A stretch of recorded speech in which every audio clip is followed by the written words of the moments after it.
Welcome to the introduction of the 5th generation of Pokemon from 2010 to 2012. Many people didn't like this particular generation. Was it the designs of certain Pokemon? The story? Welcome to my review of Pokemon Black and White. Heads up, we'll not be covering the sequel games. Although I might acknowledge them at certain points in this review, I will also be borrowing footage from certain people as I don't have a capture device. Let's finally begin. The journey starts in a town called November Town. Oh dear. Analysis time! Gen 5 was Pokemon's attempt at doing a soft reboot. The previous games still stand, but they wanted to try something new with the story and the designs. Which is why most of the new Pokemon in this game are very obvious parallels to certain Gen 1 Pokemon. I bring this up because the town is called November. In the two versions, you cannot battle any of the previous Pokemon in the past generations until the post-game. I see complaints about the games because of that. Going back to the soft reboot, I imagine that Gen 5 wanted to recreate the same experience back in, well in my case, 1998. Get it? November? New? Haha. You have two rivals in this game. One is someone that struggles to find his purpose for living, and the other is crazy, but does find a purpose. I'm talking about Charon and Bianca. In the sequels, Charon became a gym leader, but that wasn't foreshadowed in this game, whereas Bianca becoming an assistant for Professor Juniper was foreshadowed. Anyway, we'll get to that later. This is the game where it takes you 10 minutes of spamming the A button to choose your starter. Take that, Gen 7 fans. You are given the choice of the grass type Snivy, the fire type Tepig, and the water type Oshawott. For those wondering what my favourites are, it is definitely Oshawott. Does there have to be a reason? I mean, the official art didn't do the Pokemon justice, but the anime did. I didn't even know what an otter was until I was told that Oshawott is based off an otter. And it also evolves into a samurai. Neat. After some story foreshadowing tutorials, we come across these weird people. They are talking about liberating Pokemon? Okay, that's over. Wait. Who are you? You want to talk to my... This is N. He is the antagonist, but also a protagonist at the same time. He is on the bad team, but N's intentions are good. He's confused. I'm confused. No, he's awkward. Or am I awkward? After the second battle with Bianca, we arrive at Striaton City. Yeah! At the traditional Pokemon school, we can battle Charon. This is a tutorial for the status conditions, as well as hold items. Now that is over, we can talk to the green-haired guy. Striaton City is home to one of the most unique Pokemon gyms ever. Depending on what starter you choose, a specific gym leader will battle you. The gym leaders will always have the advantage over your starter, so you can either make sure your starter is at least level 14, but to do that without grinding up the sort, you can't get a second team member. I say this because experience points in Gen 5 work a little bit differently. If your opponent is higher leveled, then you get less experience of what you would normally get when compared to other games. Enough of all of that. Let's get a monkey. The gym leader will use a monkey, so you yourself can get a monkey. That will have an advantage over his. The gym leader is nothing special, he just has a Lillipup and a monkey. This is used to teach people about type effectiveness. But yeah, I agree, it was a little bit poorly executed. After the intense fight of spamming Incinerate, a scientist known as Dr. Fennel rushes you to her house and talks about Dream Mist. Yep, back to the Dream Yard we go. We are already up to my favourite part of the game. Teaching HM01 quotes to a Pokemon. Why is this one of my favourite parts of the game? This is the only time in the main story where a HM move is required to progress through the game. It's even better that the monkey you had got can learn cut, so if you are not going to use it, then you may as well.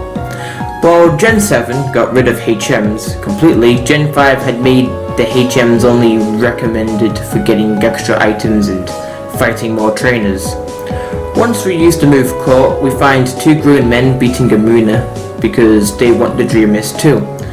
Those two men are members of Team Plasma, and this is where we find out that their intentions are evil, but they want to liberate Pokemon. People call hypocrisy since the two members are beating Mooner, but it was already hypocrisy to begin with, since... Spoilers! Getsis never wanted to liberate Pokemon, he secretly wanted to take over the world, which is why he crowned N as the king. Oh, as a side note, I'll be going over the importance of Getsis' plan later. After the final battle, Bianca wants to go catch a Pokemon. I love how the game foreshadows what your rivals get during the main story. It's like if the Pokemon are important to the story. You then go back to Dr. Fennel's house, and she talks about the Sea Gear, and then the Dream World, which is not important because this is 2018. There will be a link of Sugar Conroy's video about the Dream World in the description below. Should also say that the footage that I am using is from his Let's Play of the game, because I don't own a 3DS capture thingy. It's time to progress onwards as we can access breeding, which will be barely touched upon in this review. Instead, we are treated to another rival battle with Karen. I would like to point out that I personally love this rival theme. I like all the rival themes, but this one resonates with me as it's two friends having fun. There are some parts where the theme tries to be serious, but then it goes back to family. You could say that they did the same in Gen 6 as well, although if you have the experience you're on, the battles end pretty quickly, so you don't get a taste of what the theme has to offer. The rival theme in the home games is something similar to Black and White, especially the specific rival theme from Auras. Bianca and the little girl appear in the scene, and now we have to go to the cave. Because Team Plasma is there, you can't quite explore the full cave yet because you don't have Surf. However, exploring the cave is not required. You just fight a few trainers and get a TM for Focus Blast. After the Team Plasma fights, the little girl gives you a Heal Ball, which is only useful for representation of your Pokemon. Sharon explains what the Dark Grass is, for those who don't know. In Dark Grass, two Pokemon can appear at the same time, enforcing the double battle. The Pokemon are also higher level. Dark Grass is present in every area as long as there is already regular grass. On the topic of grass, after you beat the first gym, you can find Shaking Grass, and that is how you can encounter Audino. This Pokemon is useful for training the Pokemon, as even though it will likely be lower level, Audino is like a blessing where it can give off extra EXP.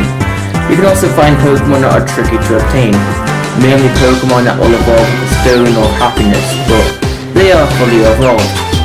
This is also how you can find the other monkeys. We have now arrived in Nakreen City. Charon gives you Chester Berries, which foreshadows what you will probably come across when facing the normal type leader, Lenora, as she has a Pokemon with the move Hypnosis. Lenora's highest level is level 21. You're probably at level 16 or 17 with the second team member mainly, so what do? Well, you can go to the outskirts of Pinwheel Forest or possibly grab a fighting type and defeat some trainers. This is a perfect instance where you could Audino train, though it's not fully necessary.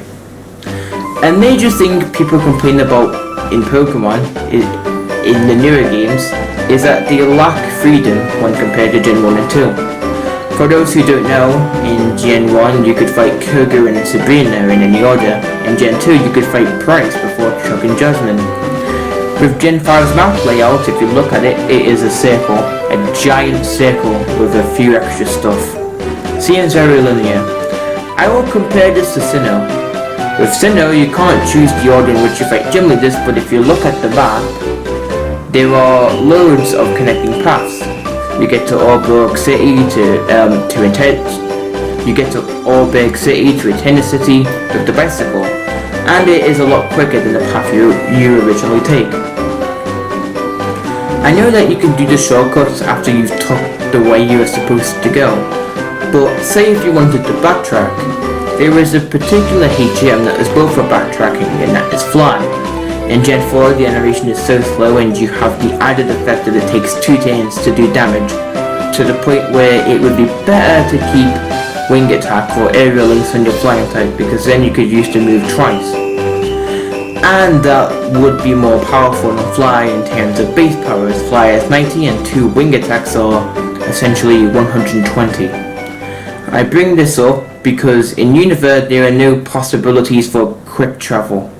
The closest I can think of is the movable rock in Charge Zone Cave, though HM Fly has a faster animation in Gen 5 when compared to the gen previous. So I don't know. There is not much worth noticing with Lenora, but that the gym is a museum. Gym leaders have jobs. The Stride and gym leaders work at a restaurant, which is in the gym. We'll see more instances of this later on, but I believe that Gen 5 actually and properly gave gym leaders personality. Yes, the actual games. I'm not talking about the manga or the cartoon. If you really think about it, most of the gym leaders didn't really have a role in the actual story. Sure, you have the secret potion mission with Jasmine, but I'm talking more in terms of the evil teams. In Hoenn, none of the gym leaders except for Wallace truly played a part in the story. Except we had stuff like Jasmine and Volkner. Volkner having a lot more personality than the leaders in the Sinnoh games. And for those that bring up Byron, remember that I'm exclusively talking about the games and not the anime. We all know that Blaine was an ex-Team Rocket member in the manga. We don't know if that is also the case for the games. After you fight one of the hardest gym leaders ever, it seems like Team Plasma has stole the skull of a dragon from the museum. Bianca and Cherin appear with yourself and Lenora and another gym leader, the bug-type specialist Big. Big is a painter and is currently in artist's block. You go inside Pinwheel Forest to stop Team Plasma. At the end of the forest, you find that the skull was actually a Dragonite and not the legendary dragon Pokemon. I've seen a lot of people call out stupidity, but how would Team Plasma know? The Pokemon from the previous generations are seen as rare. Well, until you're at the post-game, but I don't blame them for not recognizing the skull of the dragon elsewhere. They are only following ends and Gexus's orders, so it's not like every Team Plasma member is educated on Reshiram/Zekrom. Most of the grunts join because they believe that Pokemon should be treated with respect and should be not put in self-harm, so they are supporters for Pokemon liberation. After Pinwheel Forest, we come across the first bridge to walk through in our journey in Unova. That is right, Sky Arrow. I really love this bridge and the music as well. It's like I'm leaving home music. Sure, we already left home, but if you look at the map, we are now in the Circle of Universe. We are now in the Circle of Unova as Nakreen, Dryaton are on the other side. It's best suited since now the first city you come across is Castelia City, which is the biggest city in Unova. The bridge is filled with various camera movements to show off the ES's capabilities. I've noticed a pattern. Gen 4 was first introduced in 2007. That was when the DS was fairly new. I'd imagine that Game Freak didn't know the full capabilities of the DS, which would explain why Gen 4 was so slow. However, when you come across Gen 5, it was the exact opposite. The visuals looked better, the battles were really fast. We got a similar thing with Gen 6 on the 3DS, as the art style threw people off, and it didn't go to the 3DS's full power. But again, Gen 7 did the opposite. Granted, Gen 7's battles are a lot slower when compared to Gen 6, but of course the visuals did look better. Seems that a similar thing is happening to the Switch with Let's Go. We'll just have to see what the graphics for Gen 8 on the Switch looks like. There are tons of things to do in Galladeiator City.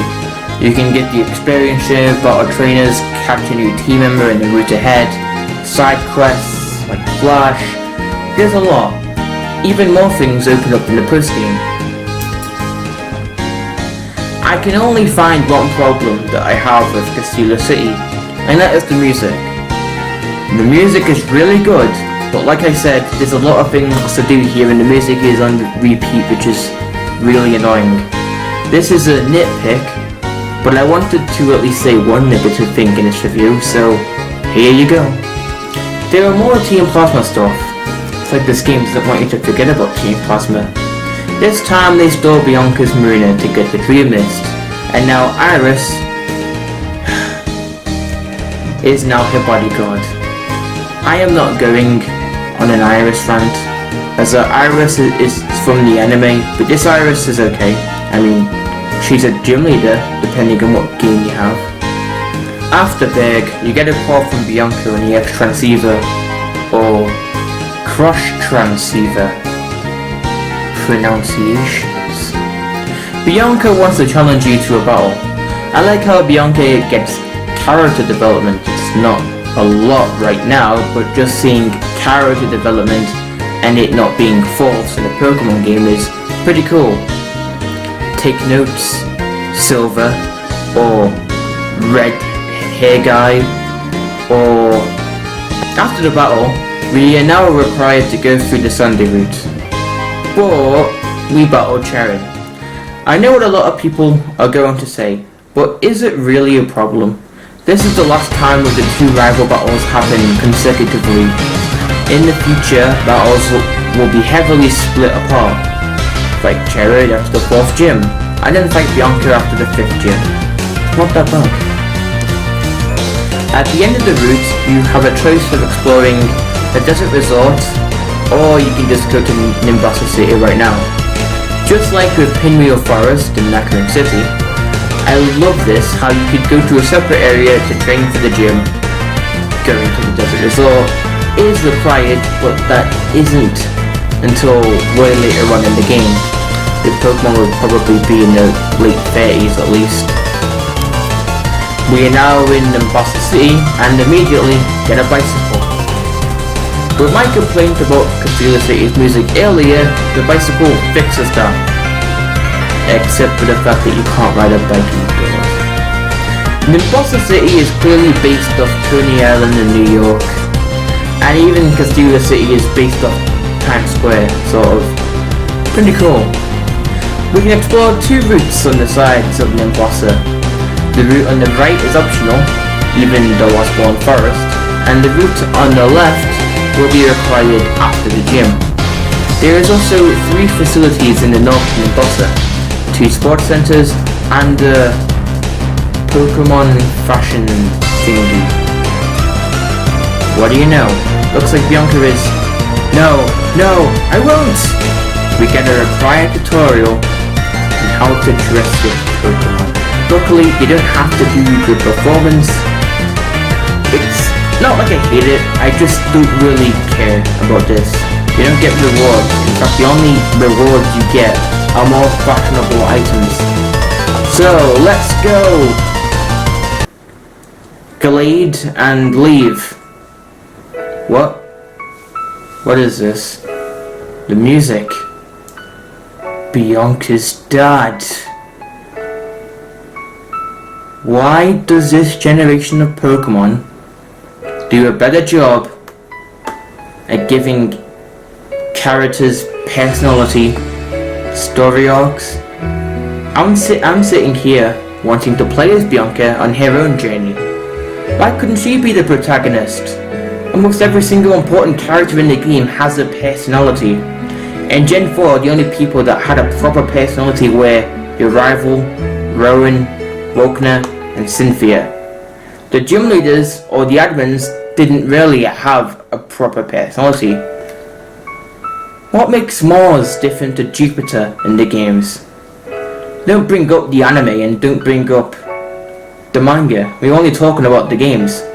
I will say that the Elite Four in Gen 5 are kind of dumb as characters, except for Caitlyn since she was in the Battle Frontier, but still didn't really have a proper personality.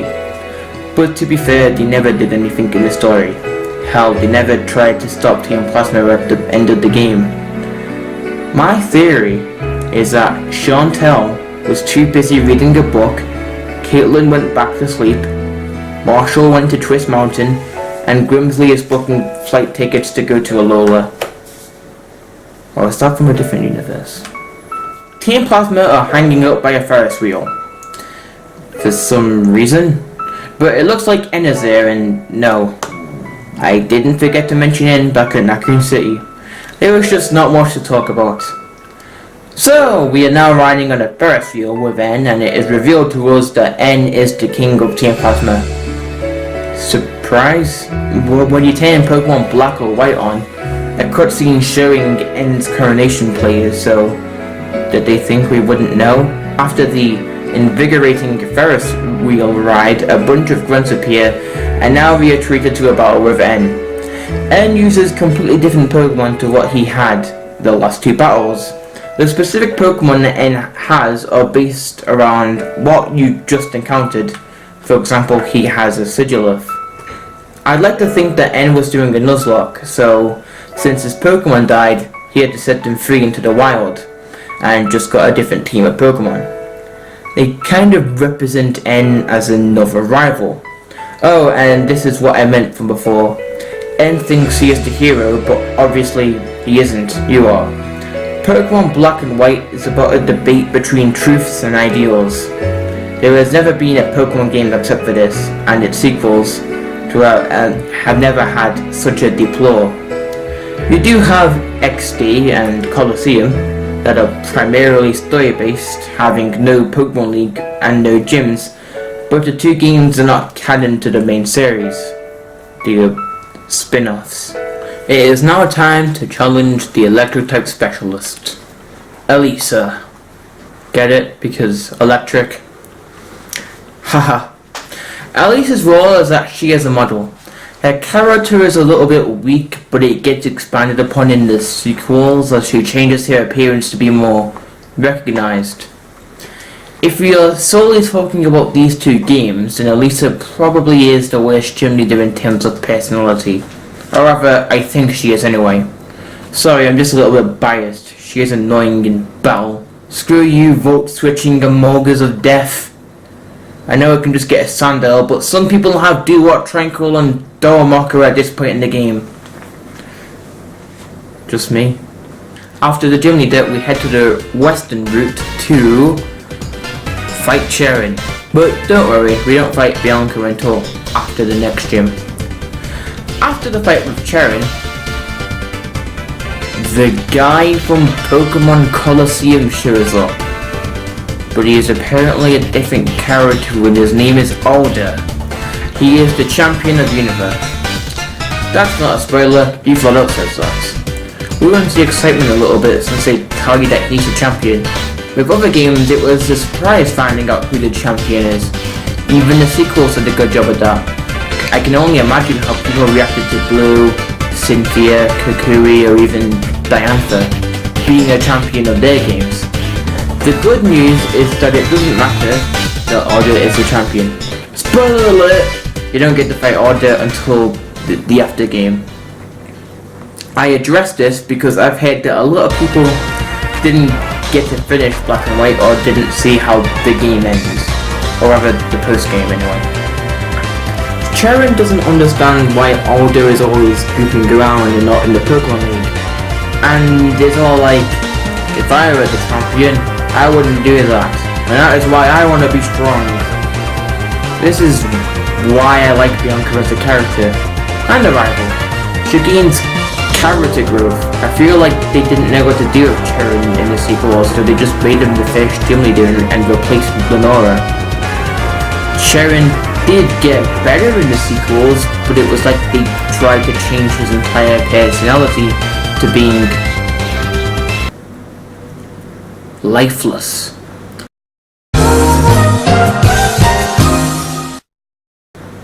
I will talk more about it if I'm doing the sequel games as its own review. Elisa lowers the drawbridge for you, and now we've entered Driftvale City. What? You want me to talk about the bridge? There's nothing to talk about other than the Charizard cameo. Driftvale City. So, what is Team Plasma going to do in this place? Well, why don't we go to the cold storage? Team Plasma are in the cold storage.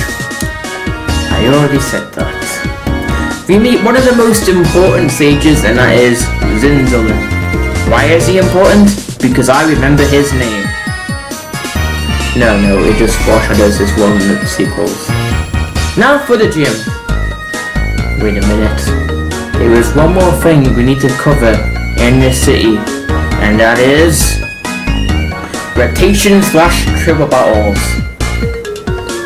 The concept of the two battles are fine. Kind of sucks if they are no longer a thing in Gen 7 and will probably stay dead when Generation 8 comes.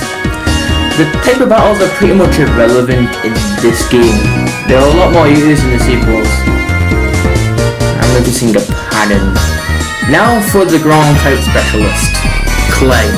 His role is that he is a miner, because he's a ground type gym leader. Personally, I used to consider Clay being one of the hardest gym leaders in this game, and the sequels, but as of late I've had the most easiest times. And yes, I've always picked Ashura as my starter. I'm not saying Clay is objectively the easiest gym leader. This is obvious subjective, as it's my opinion. Wait a minute. Why did I bring this up? Run away! You will never find me. Oh. Hello, Bianca. No.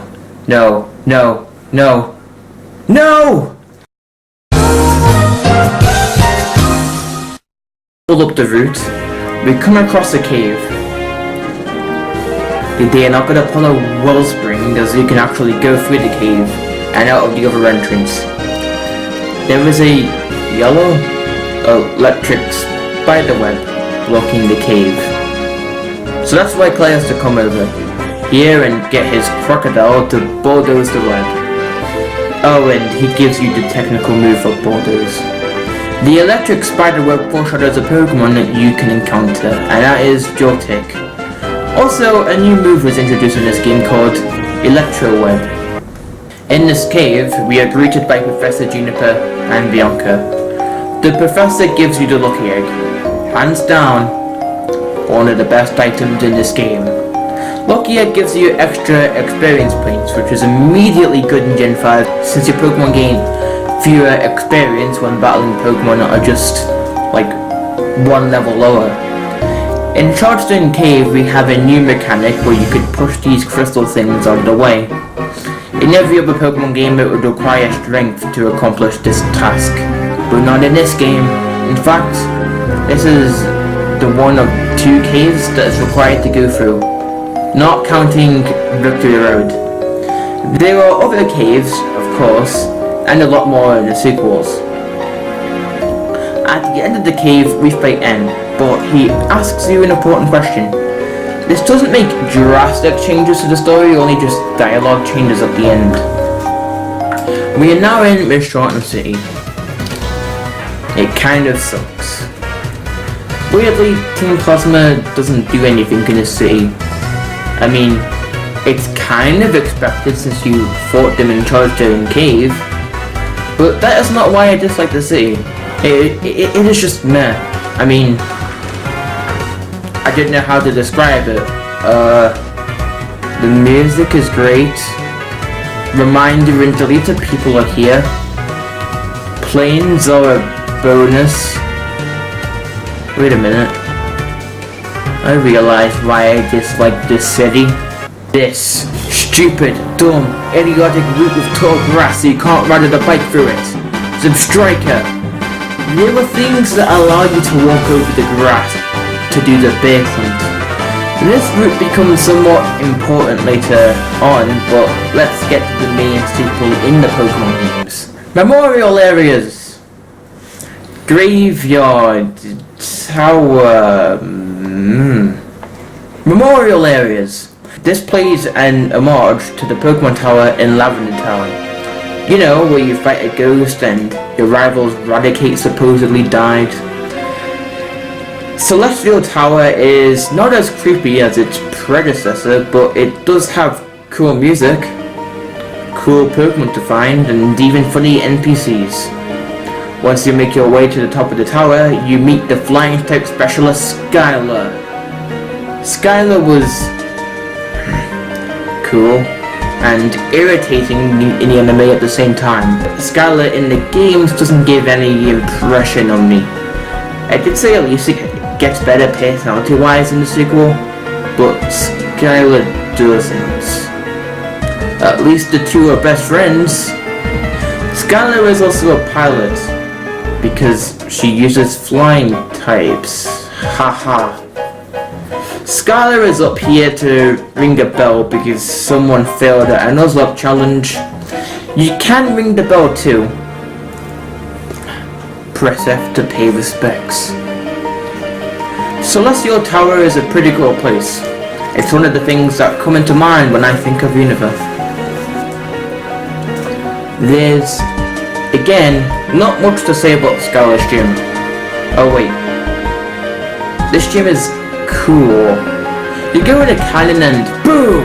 Blast off! I love this gym so much.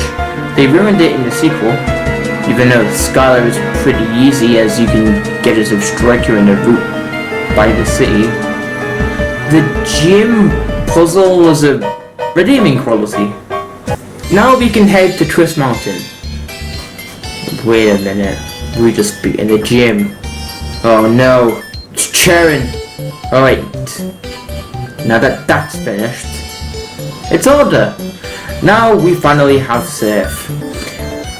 We can explore a water area by Route 1, explore more into Wellspring Cave, and get an Axew in Mistroughton Cave. I should mention that Mistroughton Cave is home to Cobalion, the supposed leader of the 3-4 Musketeers. It's another legendary trio, quadruple.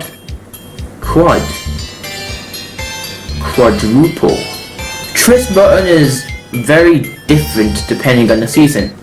This is truly where seasons come into play and not as a gimmick for two Pokemon. In the winter you have a greater chance at finding Ice-type Pokemon. This also applies to the route we were just on. The way you explore the cave is completely different when playing in winter, as you can get a lot more items and finish the cave pretty easily. In fact, you should definitely play this part in winter, or at least change the DS clock. At the end of the cave, we see Clay, a gym leader reappearing in the game. Blasphemy!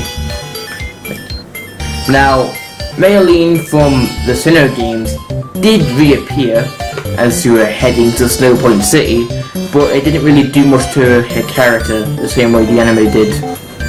Is it just me? Or is Maylene and Flannery the same person?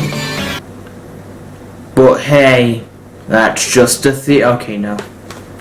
We are now in Icera City, home to the Ice-type specialist, Bryson, who is also a martial artist and an actor. If only he was a wrestler, then we could call him the Ice Rock. The city is home to a reference to a certain Team Rocket grunt from the Johto games. even the Rage Candy Bar from the Johto games. If you are in winter, you can go to the Pokemon Fan Club and possibly get a second experience share, which can be fairly useful.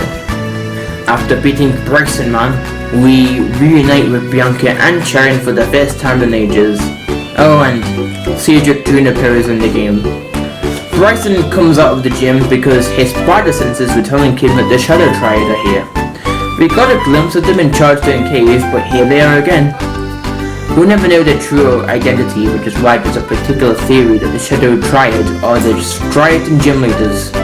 It would explain why they were absent in M's castle at the end of the game. There are loads of ways to debunk this. In the post-game, Bianca mentions that she was the one that gathered all the gym leaders, but she couldn't get to Striaton City on time. There is also the memory link cutscene involving the 3 gym leaders in the sequel. In that same cutscene, the Shadow Triad shows up. Now we have Dragon's Battle Tower. I really love this place. It is somewhat similar to Celestial Tower because it's a tower, but it is different in how you climb up the tower. You then start to fight Team Cosmic Runs and witness humor at its finest. Now that we've made it, there is N and the legendary Pokemon. We're too late. Depending on what version you are playing, you get the White Stone or the Black Stone. Or the Dark Stone, I don't know. I see White as the definitive version, in a way. N thinks he is the hero and is doing the world a favour, which is why he has Reshiram, the good dragon. So to counter him, you, the protagonist, have to use the evil dragon to counter the good. We need to go to Nacrene City because there's a certain gym leader that owns a certain museum. Now that we have the stone, and is still one step ahead and is heading to the Pokemon League to challenge Order. We have to head to the Desert Resort as Team Plasma Reserve. See now, this is what I was talking about when I said that it would be way later in the game for the Desert Resort to be a required area. In the Relic Castle you have whole sandy things that will suck you in, sort of like a maze. I really like this part. Other Pokemon games would hardly ever do this. At the end, we see Gepsis in Order. We are too late, and N is close to the League, so Order gets ready. We now need to head to the Pokemon League ourselves, and to do that, we need to get the last badge.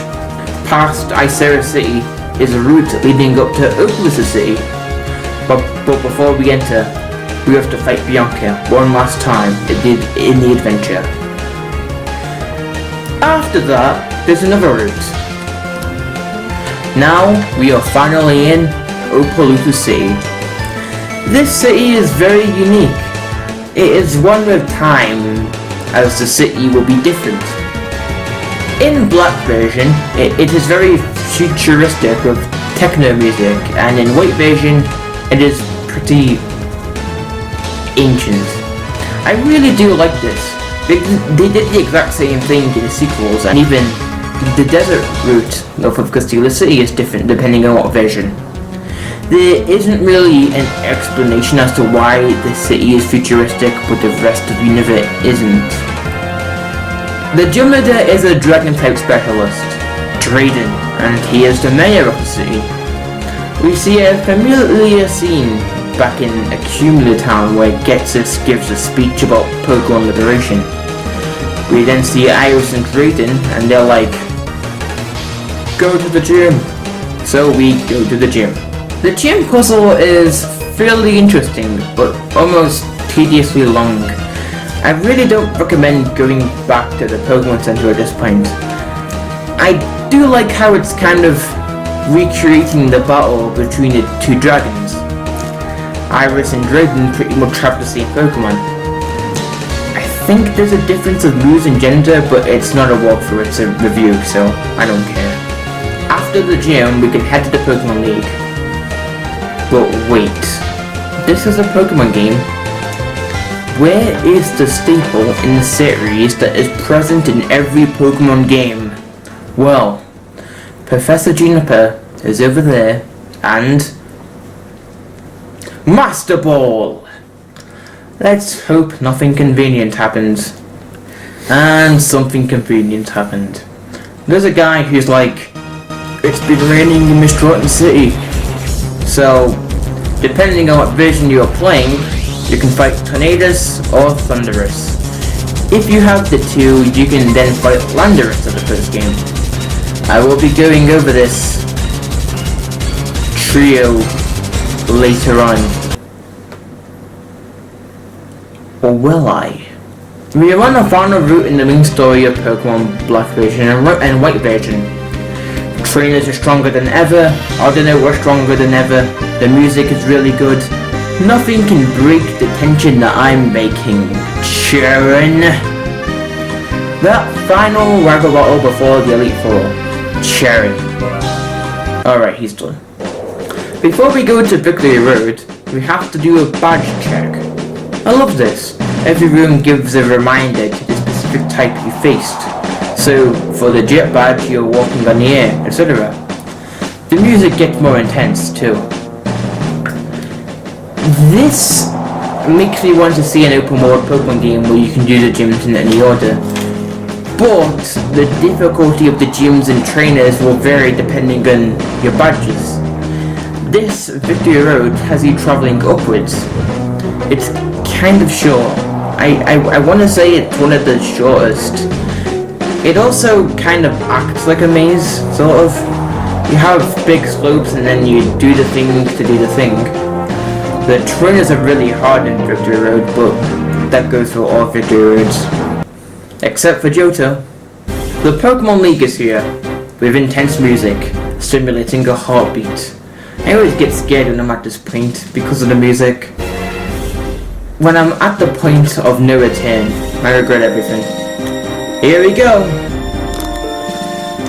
You can fight the 4 trainers in any order you shall wish, so you could start with the easier ones and save the harder ones for last. I know this is subjective, but the Elite Four in this game and the sequels are fairly tough, by far the easiest. Would have to be Grimsley, but he is no total pushover either. My very first Pokemon game was in fact Pokemon Black, so I came in around 2011. But the hardest member for me was Keelan, as Gothitelle had Thunder, and I had a level 55 Samurott. Because I sucked. I would have a Sork, because he looked cool, and an Unpheasant to fly around. I'd also catch random stuff.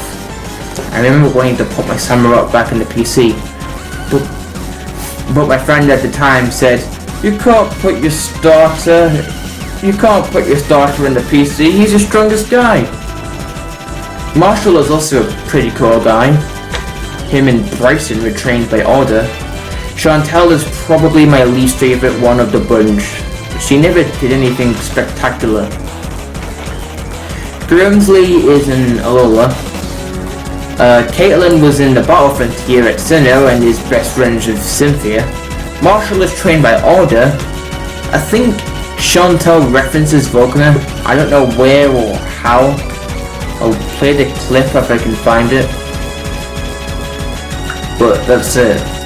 She's also into books.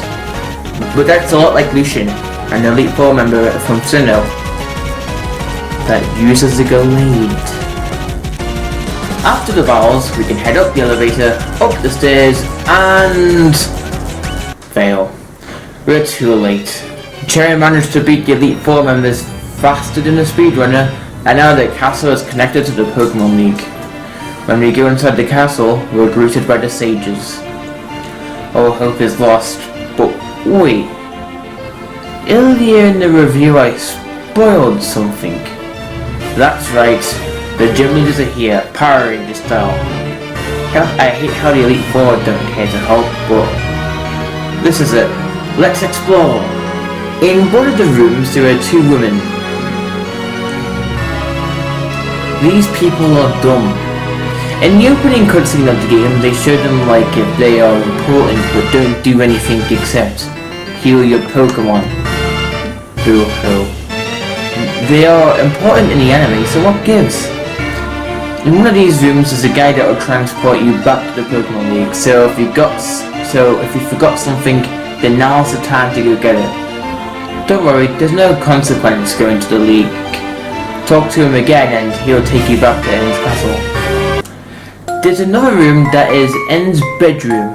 The music is distorted and a childish version of N's theme. You can get a rare candy though. Alright, we've made it up to N's castle. N calls out his dragon, so let's call out ours.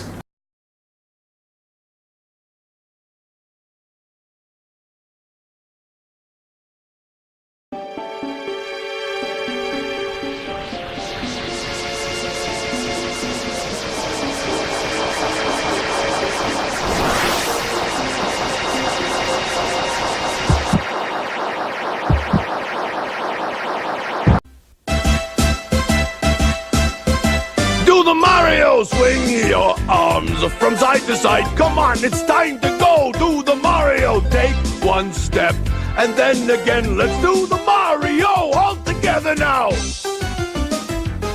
You got it. It's the Mario. Do the Mario. Swing your arms from side to side. Come on, it's time to go. Do the Mario. Take one step. And then again, let's do the Mario! Can I say that the cutscene looks really cool for a DS game? Like, whoa! Catching the Pokemon is very easy, just throw a quick ball or something to catch it.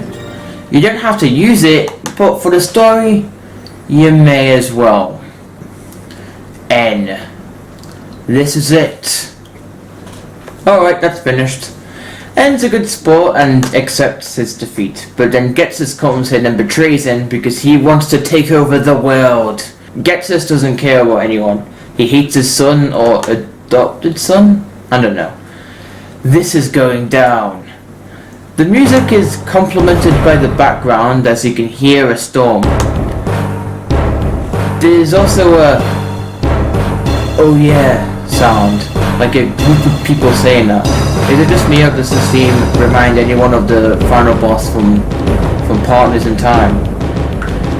Getsus has a unique choice of Pokemon, and for me at least, it was never easy. I didn't beat Pokemon Black until the beginning of this year, partially because of Getsus. Oh man. I know that it was very predictable that Getsus was going to be the main antagonist this whole time, but that doesn't make the fight anticlimactic. It's done. The game is done. The review is done. But we only touched upon the main story. What about the post-game? Haha, I'm not doing that. But there are other things I want to talk about. The first being Pokemon designs that came from this generation. Vanilluxe, Galladeiator, Stunfisk, etc. When it comes to not liking Gen 5, I hear people talking about the Pokemon. Just because you hate the design of a Pokemon doesn't immediately make it a bad generation. I could hate Gen 1 for their terrible Pokemon designs, but I won't, besides Gen 1 isn't a problem. To be honest, there is only one Gen 5 Pokemon that is in my top 10 favorites list. It's Simisage. I do like Galladeiator. It's probably my favourite poison type. I think it's terribly executed. The reason why it looks ugly is because it's a literal trash bag. Do you want it to be pretty like a Luminion? I feel like Galladeiator would have been better if its type would change depending on what garbage it has. Like, if Galladeiator has leaves or other plant-related things, it would become a part grass type. I feel like the weather could have played a part in this. For example, in autumn, you can collect leaves on the ground and give it to Galladeiator, and then it will become part grass type. There would be a physical exclusive move that will be different depending if you're grass, steel, water, etc. I don't know what the move would be. Write down in the comment section as to what the move shall be called. I'll wait. I do recommend playing the sequel games, as Team Plasma is split into two. Weirdly, they tend from knights into pirates, but whatever. The games don't do a whole lot expanding on the story, but if you like Gen 5, then you'll definitely like the sequels. To be honest, Pokemon Black 2 and White 2 are my favourite Pokemon games of all time. Second is Platinum. By the way, you don't have to play Black and White to understand the sequels. They reference the Black and White protagonists like twice, and that is without the memory. Pokemon Black and White gets a solid 8.5 out of 10. Very solid and a good beginner game to Pokemon. Thus concludes Black and White. If you enjoyed the video, maybe consider giving it a like. And if you want to see more videos like this, please subscribe. I'm glad I could do a video defending this game. I'm not trying to persuade your opinion on the game, I'm just presenting what I like about the game from the beginning all the way to the end. Sorry for being too positive, maybe I'll review Heart Gold and Soul Silver then. Your negativity gives me power.